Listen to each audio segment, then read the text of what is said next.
Um escritor fracassado, obstinado pelo sucesso. Já perdeu o controle e protagonizou episódios de violência embriagado. Ele é um mau pai. E em tempos de isolamento, te faz a seguinte pergunta. Você tem a mínima ideia do que é um princípio moral e ético? Here's Johnny! Hoje é dia de maldade.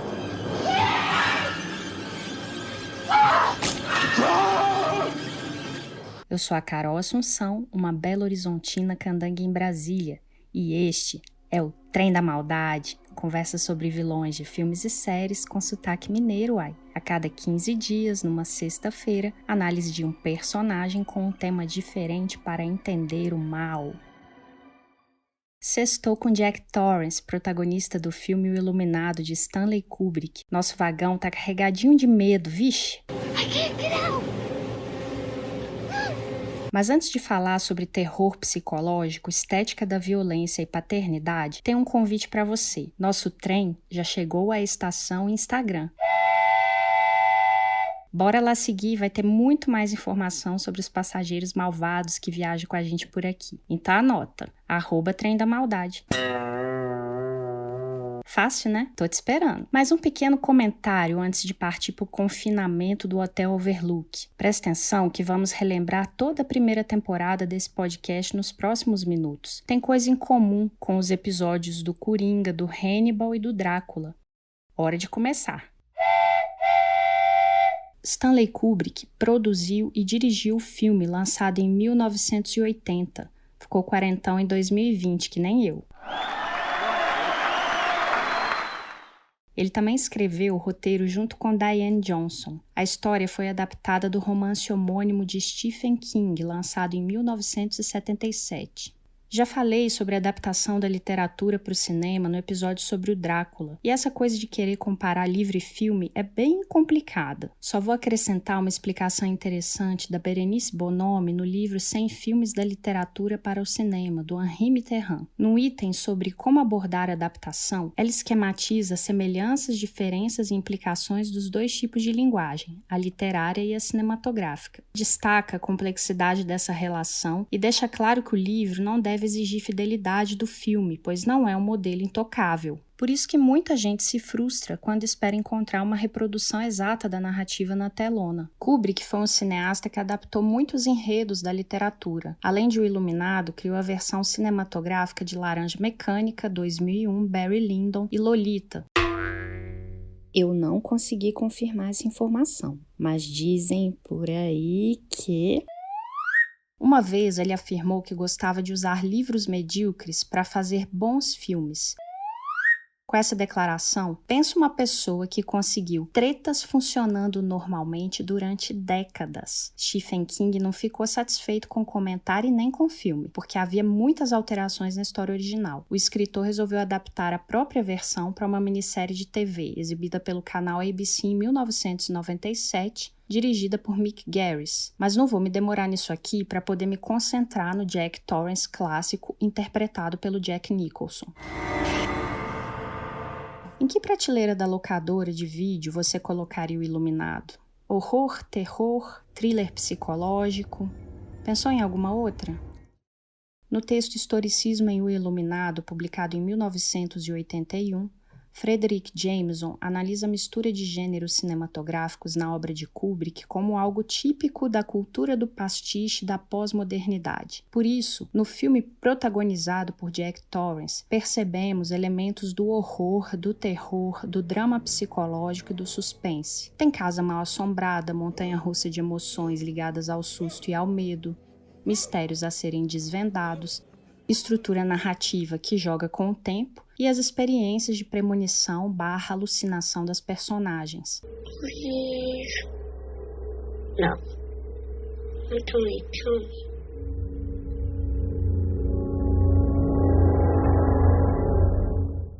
Mas também tem drama e chororô, dilemas familiares e perturbação mental. I killed you and Danny. You did this to me.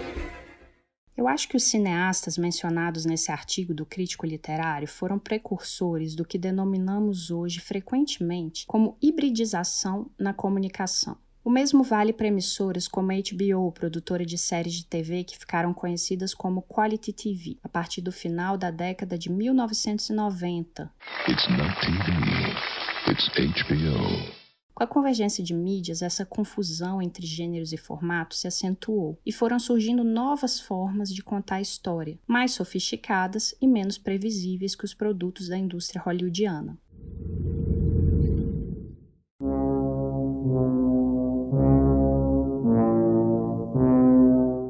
Este episódio é uma boa oportunidade para a gente entender a trilha sonora no cinema. Muita gente confunde com trilha musical, que é apenas um dos componentes, junto com vozes, ruídos, efeitos sonoros e até mesmo silêncio.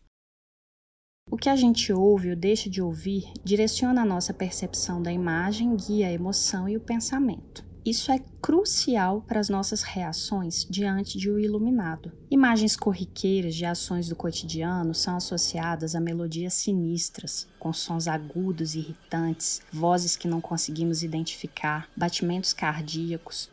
Tudo isso pode nos colocar numa disposição perturbada e insegura. Tem até um videozinho muito engraçado desses de internet, que a gente também chama de recut, remontagem em português, mais um desses gêneros e formatos da cultura da convergência. Alguém reeditou o trailer de O Iluminado como se fosse um filme leve de sessão da tarde. E essa inversão emocional acontece exatamente pela substituição da trilha sonora.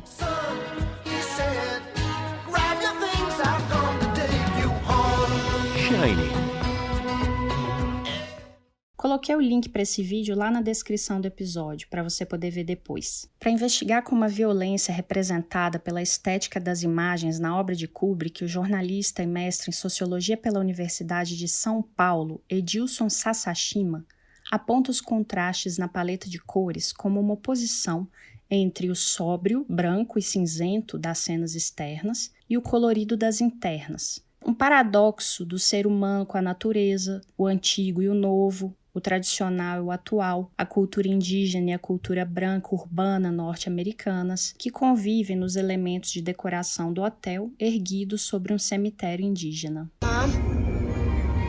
Yeah? You really want to go and live in that hotel for the winter? Já o nome do hotel Overlook, além de se referir a algo visto de cima, significa também negligenciar, descuidar. Guarda essa informação para daqui a pouquinho. Sasashima nota a perda da sanidade mental e a animalização progressiva de Jack associado no filme a vilões de histórias infantis, como o Lobo Mau e o Coiote do Papaléguas. Little pigs, let me come in. And I'll puff, and I'll blow your house in.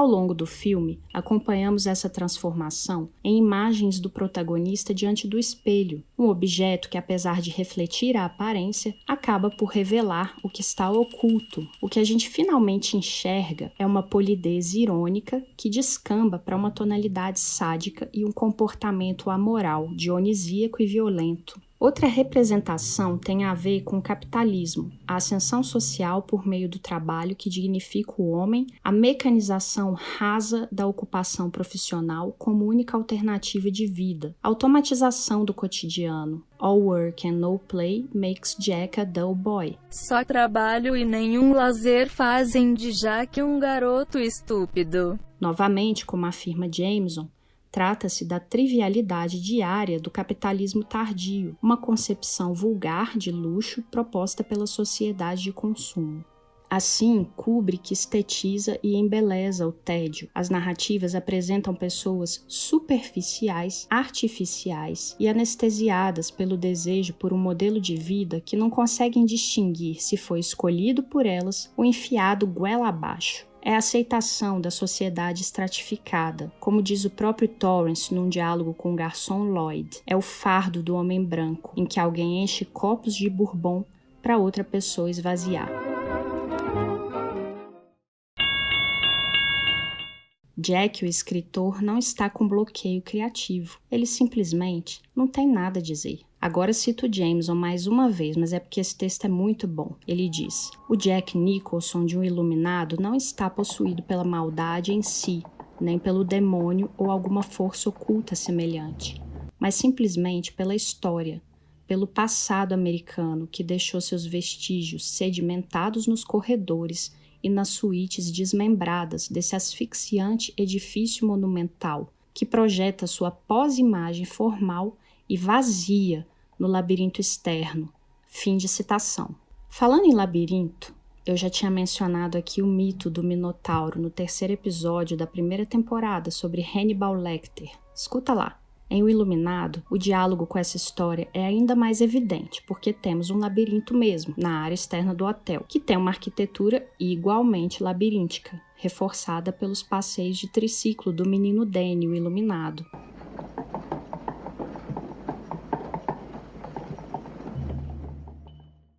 Jack assume o papel do Minotauro, criatura que devora as vítimas jogadas no labirinto por ordem do rei Minos. Seria Danny a representação de Teseu? Na mitologia, a luta entre esses dois personagens abre espaço para reflexões sobre dualidades como bem e mal, evidente e escondido, entre outras. Tem uma análise interessante na revista Espaço Acadêmico. O doutorando em estudos literários da Universidade de Uberlândia, Fernando Gomes, tenta relacionar o mito grego, o filme do Kubrick e o conto A Casa de Asterion, de Jorge Luiz Borges.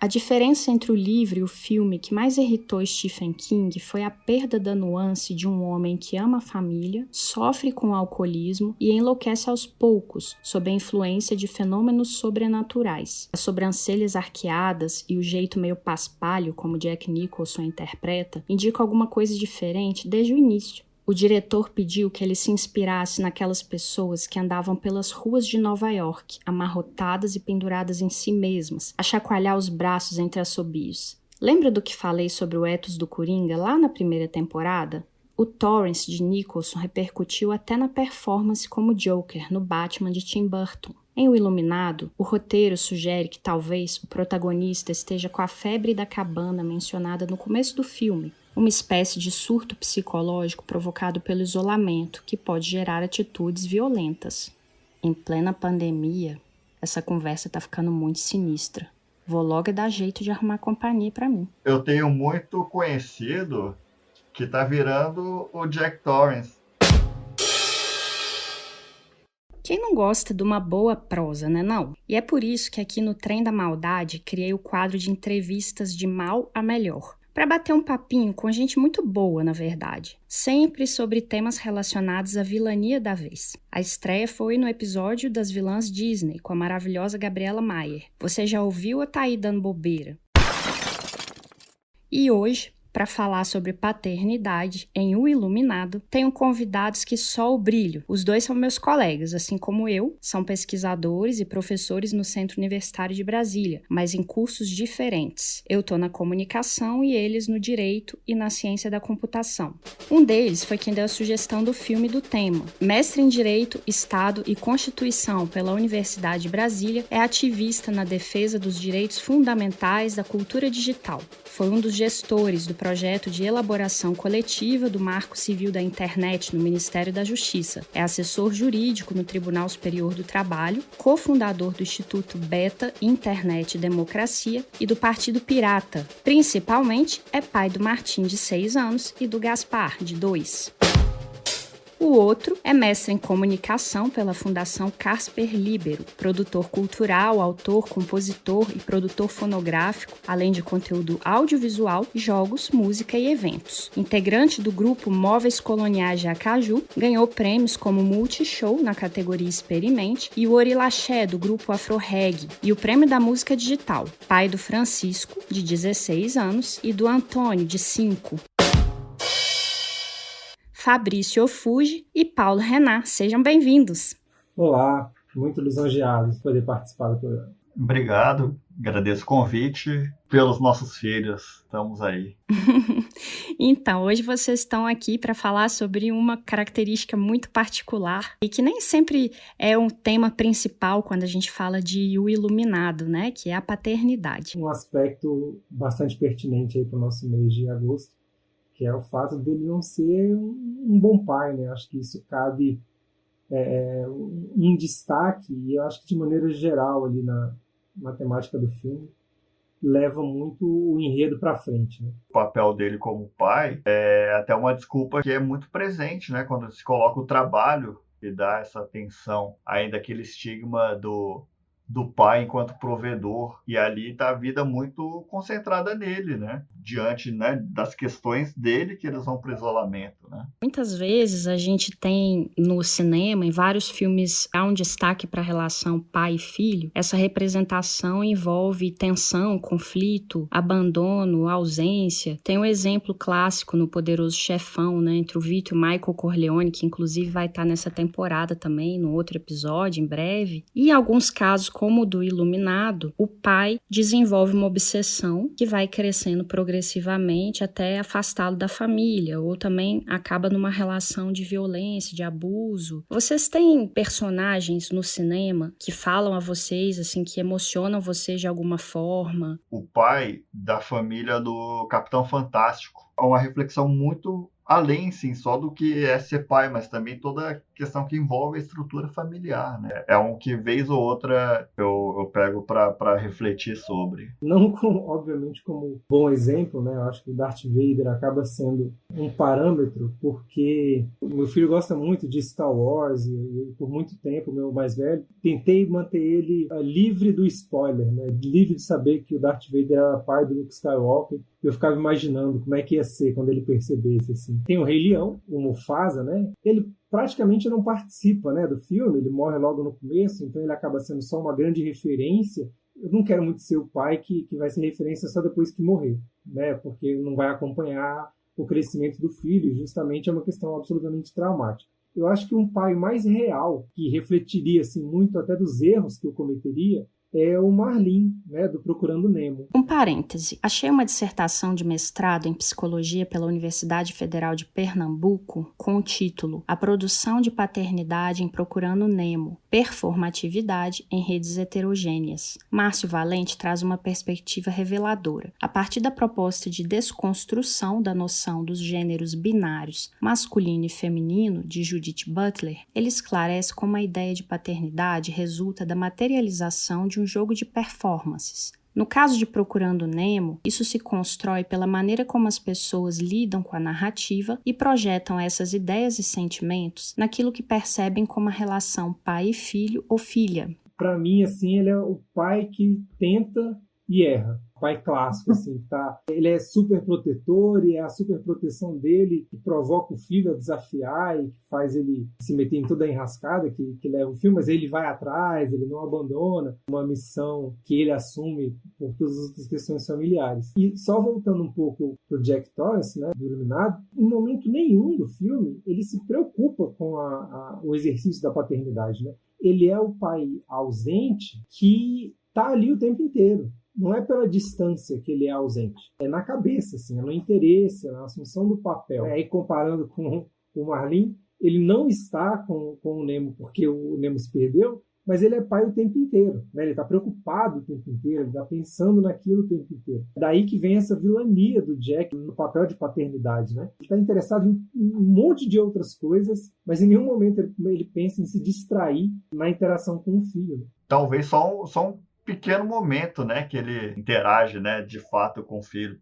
preocupado, né, perguntando, tendo diálogo. Mas eu concordo contigo, se fosse assim, do lado lúdico eu brinco, né, não gosto de Rei Leão não, que o pai morre logo, né, mas o Procurando Nemo para mim é sempre legal, sobretudo na faixa etária dos mais novos, né, quando a gente vai assiste muito desenho, sobre o que é ser pai. Outro dia foi engraçado, a Renata, minha esposa, que o Antônio, mais novo, estava explicando para ela. O Tony Stark, né, o Homem de Ferro, ele tem um papel meio que de pai para o personagem do Homem-Aranha, para o Peter Parker dessa geração. Existem, né, essas figuras da paternidade, né? Essa relação atual do Tony Stark com o Peter Parker é interessante também. Remonta um pouco que o Paulo colocou, né, do que era a figura do pai do Tony Stark também, né? Que vai muito dentro da lembrança, assim como no Rei Leão. Faz a projeção, né, do pai que ele queria ter, do pai que ele... né, e a relação dele com a filha também, né? É interessante. Com relação a gênero, papel do pai, papel da mãe. Muitas vezes essas representações nos filmes, elas acontecem dessa forma justamente por causa do desequilíbrio no modelo patriarcal. Então, pensando assim que o Iluminado é um filme de 1980, o fato de eles se confinarem, pai e mãe, com apenas um filho, para que ele pudesse desenvolver o projeto pessoal dele de se tornar escritor e a mãe que ficasse cuidando do resto, né? Enfim, ele, apesar dele ser o zelador do hotel ali, e agora a gente já está no século XXI, algumas mudanças já aconteceram, mas a gente ainda está muito dentro desse modelo. Como é que isso tá hoje para vocês, assim?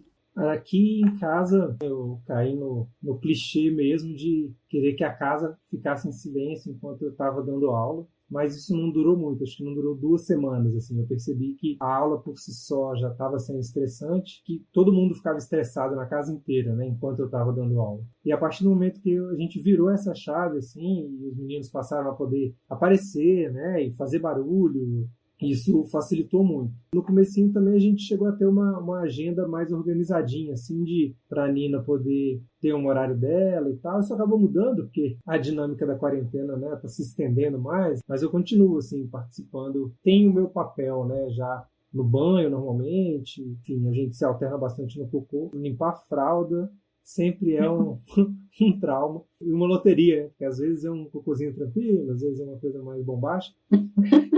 E a gente construiu uma harmonia. Não foi fácil, não. Levou uns 2 meses assim, para a gente chegar num lugar tranquilo. A gente ainda herdou fortemente, né, o que a gente viu em filmes como O Iluminado. E felizmente foi algo que em casa, em termos de estrutura, a gente brinca que ambos são pães, né? Aquela analogia, o povo gosta de fazer o futebol, que remete a outro filme clássico, né, a Laranja Mecânica, que ficou conhecido a seleção holandesa na década de 70, e era um time que todo mundo cumpria vários papéis. E a gente tenta trabalhar isso, e não teria nenhum problema da minha parte, né, ser um dono de casa. E a gente tem se estruturado assim, né, tem o cumprimento dos papéis em horários por conta no nosso caso, né, de cumprir a aula naquele determinado horário e tal. Mas quando a gente está em horário que, digamos, ambos poderiam, né, assumir os papéis, ali vai do que cada um pode fazer. E no nosso caso aqui, né, são faixas etárias bem discrepantes, e isso é um desafio, né, de ter um adolescente em casa, de ter uma criança. Carol, eu lembrei do pai do A Vida é Bela, né, que ele cria o universo paralelo dele com o filho ali em meio ao campo de concentração, né, na vibe do Procurando Nemo ali, um pai dedicadão. Na quarentena também tem isso de ele sente falta dos avós, sente falta de ir para casa do avô, sente falta de visita da avó. E não dá pra gente fingir que não tem um problema real, né, pelo qual eles não podem receber visita. A gente acabou dividindo aqui. Como é que explica para a criança o que tá rolando, o que é vírus e quarentena, etc. É comum, de certa forma, não só em casa, mas em vários momentos, com avós, com outras pessoas, e de alguma maneira se chegou a essa questão de um peso maior para a mãe do que para o pai em relação aos filhos, né? O pensamento, na verdade, não era seguir isso. Tanto que no período de amamentação,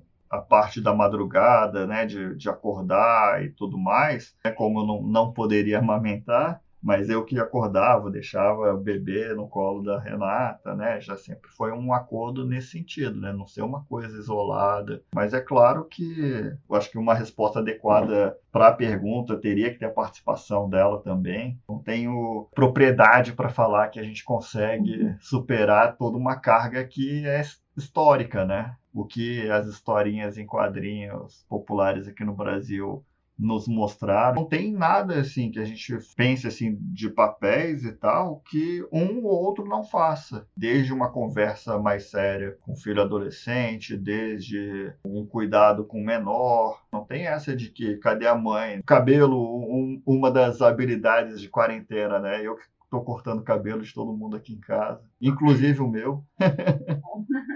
E que era uma coisa que lá em casa, por exemplo, minha mãe cortou muito meu cabelo. O que eu aprendi foi com ela. A parte de lavar roupa fica com a Nina. A gente pagava alguém para passar, mas ela não vem, né? A gente determinou que ela não viesse e a gente continuou pagando. E só na limpeza geral da casa que a gente comprou um robô. E isso dá uma aliviada e a gente se alterna. Por fim, né, o que vocês poderiam recomendar para os papais que estão escutando a gente, como leitura ou conteúdo de filmes, série, quadrinhos, ou mesmo uma postura para ser um pai melhor, assim? Queira ser pai, né? Se envolva, queira saber, né? Dentro dessas reflexões agora, nesse período, né? Que a gente está mais isolado e tudo mais. E muitas vezes, como a gente já falou, comportamento workaholic e tal, por estar mais novo ou qualquer outra coisa, as ambições profissionais, pessoais agora, não colocando a família dentro dessa prioridade, isso passa muito rápido. De repente, a gente estava com o adolescente em casa. É muito legal ter uma pessoa com quem a gente possa conversar assuntos sérios, e ele tem, assim, uma maturidade legal para várias abordagens, né, e tal. Mas, por outro lado, tem isso, né, assim, parece que num piscar de olhos ele já estava esse adolescente. Vamos pensar lá na área de tecnologia, a grande figura do Elon Musk, que fala que trabalha 18 horas e tem 6 filhos. A matemática aí não bate, né? Então, acho que o importante é ter esse envolvimento, porque essa relação não adianta esperar que vai ser legal quando meu filho tiver 20 anos, eu vou poder viajar com ele ou fazer. Não, tem que aproveitar, acho que cada momento, porque tem muita coisa muito específica e que se você perdeu, é aquilo, passou, já era. Tem um filme bem bobão, assim, que, enfim, acaba tendo essa figura de alguém que vai exercer o papel da paternidade de uma forma lúdica, que depois vai se mostrar completamente equivocada, que é o Paizão, né? Um filme antigo, aí, deve ser até nos 90, talvez no 2000, com Adam Sandler, né? Mas que traz ali algumas mensagens bacanas e um contra-exemplo, né, do pai ausente, que no final acaba assumindo algum papel. E um outro filme aí já vai ser um filme bem divertido, traz nessa parte da ancestralidade e da história da família, uma coisa mais pesada, que é o Coco, né? A Vida é uma Festa, que trabalha para além, né, da paternidade imediata, a questão do avô. Não basta ter um pai legal, né? Só tem um pai legal se tiver uma mãe legal também. Então é sempre pelo menos uma dupla ali, né, que está confluindo para ter essa construção, né, de uma pessoa. Claro, a gente tem toda uma diversidade de tipos de família, né, em que você pode ter mais gente ou menos gente nessa construção, e no Brasil a gente tem, né, um padrão de famílias monoparentais, né, que são construídas só pelas mulheres, mas tem essa ausência, né, da figura paterna ali que fica. E acho que nessa família ali do Coco também tem essa questão da ausência dessa figura. O aniversário de 4 anos do Antônio, ele escolheu como tema ser uma festa mexicana, e muito por conta dos filmes, né? Do Coco e da Festa no Céu também. É um filme mais antigo também, animação e tal.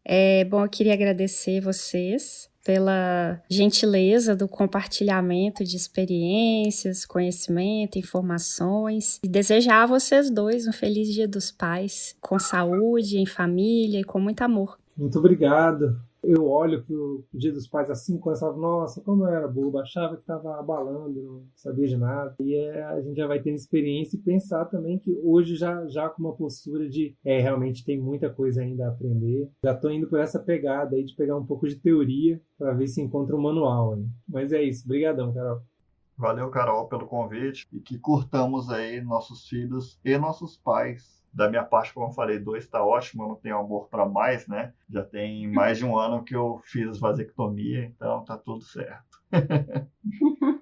Depois que eu fiz, eu virei até uma referência, né? Os parceiros de amigas da Renata e tal. Eu conversei com uns 2, 3, eu me sempre coloco para jogo. Eu sou um cara que incentiva as pessoas. E tem toda a questão cultural, né? Das pessoas terem medo, né? Do que isso pode envolver, se vai ficar só estéreo, vai envolver outras questões, né? Na hora de fazer, eu lembro do urologista comentar, aí, tá tudo certo? Eu falei, eu vou falar aqui tranquilamente que eu tô bem, tá tudo certo. Mas o meu corpo, com certeza, eu sou homem, sou cagão, né? Eu tô com medo, meu corpo tava uma cachoeira de suor nas costas e tal, mas foi muito tranquilo. A Renata e o Antônio estavam viajando, e no dia ela me ligou, é claro que já foi com humor, né? quando ela conseguiu falar comigo depois que terminou, eu atendi falando fino no telefone. Eu falei, deu tudo certo. Mas é isso, né? Eu acho que é uma coisa que a gente tem que debater, e é aquela tal história, né? O homem não conversa, né? Sobre essas coisas. É isso aí. Do confinamento à vasectomia, esse foi o segundo. Desculpa. Do confinamento. Eu vou falar de novo. Do confinamento à vasectomia, essa foi a segunda edição do quadro De Mal a Melhor. 2 personagens que o Paulo e o Fabrício mencionaram que vão estar em breve no Trem da Maldade: Darth Vader e um outro vilão, Alex Delard, de Laranja Mecânica. Fica de ouvido ligado. Eles são vilões pesados.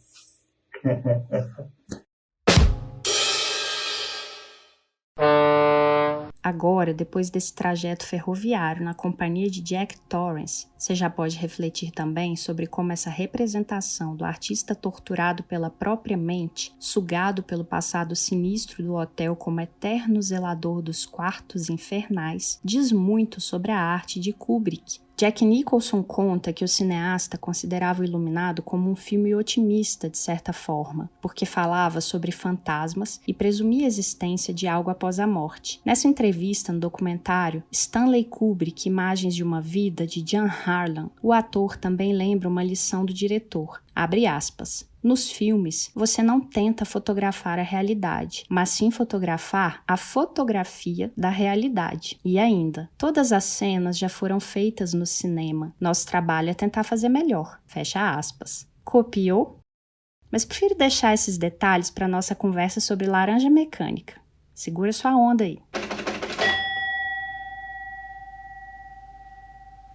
Lembra da tradução de Overlook que te pedi para guardar no início do episódio? Então, parece que negligenciar a paternidade, a família, a saúde, a própria vida foi o destino traçado por Jack. Ele é tragado pela natureza fria e selvagem que envolve o hotel. Encurralado num labirinto de plantas, morre congelado pela neve. Mais uma narrativa em que o vilão não se redime e acaba punido. E você? Qual é o seu labirinto? Que caminho vai trilhar? Vai abrir a porta do quarto 237? Red rum, red rum, red rum, red rum, red rum, red rum. Eu sou Carol Assunção e esse foi o 3º episódio da 2ª temporada do podcast Trem da Maldade. Não esquece de conferir as minhas referências para você se aprofundar mais, tá tudo lá na descrição. Me despeço com uma homenagem ao Dia dos Pais no próximo domingo. Dedico este episódio ao meu pai Ricardo e à minha mãe Cristina. Se você me acha uma figura, é porque ainda não conhece esses dois, mas eles são da melhor qualidade. E também a um outro paizão super amoroso e querido, Gilberto Costa, grande incentivador desta maquinista que vos fala. Obrigada, amigo. Beijos para vocês 3. Me conta o que você achou. Gostou? Compartilha nas suas redes. Quer escolher um personagem ou tema para os próximos episódios? Fala comigo, manda sua sugestão para tremdamaldade@gmail.com. Ou então vai bater um papinho por DM no Instagram. Vou adorar. Até a próxima! I am your father. O Darth Vader pelo menos usava máscara, né? Trem da Maldade. Conversa sobre vilões de filmes e séries com sotaque mineiro, uai. A cada 15 dias, numa sexta-feira, análise de um personagem com um tema diferente para entender o mal.